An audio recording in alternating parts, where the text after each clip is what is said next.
मैं जय किशोर BAB Nandraj public school Bariatu Ranchi के केमिस्ट्री टीचर। आज स्वामी विवेकानंद का बर्थ एनिवर्सरी है और उसी के उपलक्ष्य में हमारे विद्यालय प्रांगण में कई एक तरह के एग्जिबिट लगे हुए हैं, जिसमें हम सबसे पहले आपको लिए चलते हैं एक एग्जिबिट के बारे में बताने के लिए। आपका नाम? दिव्य प्रकाश। किस क्लास में पढ़ते हैं? 11C में पढ़ते हैं। आप अपने एग्जिबिट के बारे में डिटेल से थोड़ा बताइए। सुप्रभात, मेरा नाम दिव्य प्रकाश है। मैंने आज रिकॉम्बिनेंट डीएनए टेक्नोलॉजी पे अपना मॉडल तैयार किया है। पहले मैं बताना चाहूँगा कि रिकॉम्बिनेंट डीएनए टेक्नोलॉजी आखिर है क्या। इसमें हम सेल और उससे जुड़ी चीज़ों का उपयोग करके अपनी काम की चीज़ों को हासिल करते हैं। मैं यहाँ से शुरू करना चाहूँगा। पहले हम एक सेल लेते हैं जिसमें हमारी काम की प्रॉपर्टीज मौजूद हो, जिसे हम डिजायरेबल कैरेक्टरिस्टिक कहते हैं। उसको गला के हम अपना फॉरेन डीएनए लेते हैं जिसमें हमारा जो काम का जीन है वो मौजूद है। उसको गलाने के लिए हम बहुत तरीकों का एंजाइम का प्रयोग करते हैं। उनमें से कुछ एंजाइम है लाइसोजाइम, प्रोटीनेज और लाइपेज, जो सेल वॉल, प्रोटीन और लिपिड आदि को गलाने में प्रयोग करता है। उसके बाद हम उसके डीएनए को काटने के लिए रेस्ट्रिक्शन एंडोन्यूक्लियस एंजाइम का प्रयोग करेंगे, जो डीएनए को छोटे छोटे टुकड़ों में विभाजित कर देता है।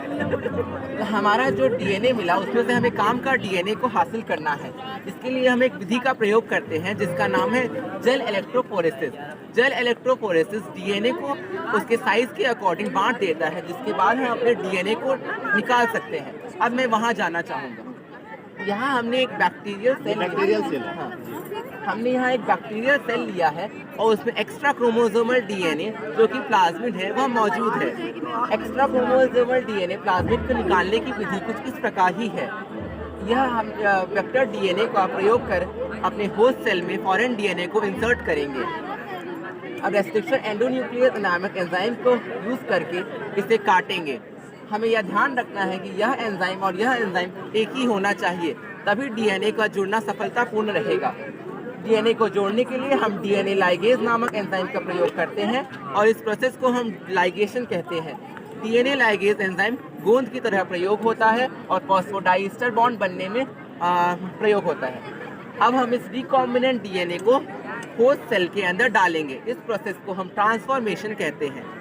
उसके बाद जो सेल हमें प्राप्त हुआ उस सेल को हम बायोरिएक्टर नामक चेंबर में डालेंगे, जहां डीएनए का रेप्लिकेशन होगा। बायोरिएक्टर में हमें ऑक्सीजन आदि प्राप्त होता है, जिसके कारण रेप्लिकेशन आसानी से अच्छे से हो पाता है। अब इसे मार्केट में बेचने के लिए हमें उसका साफ करना ज़रूरी है।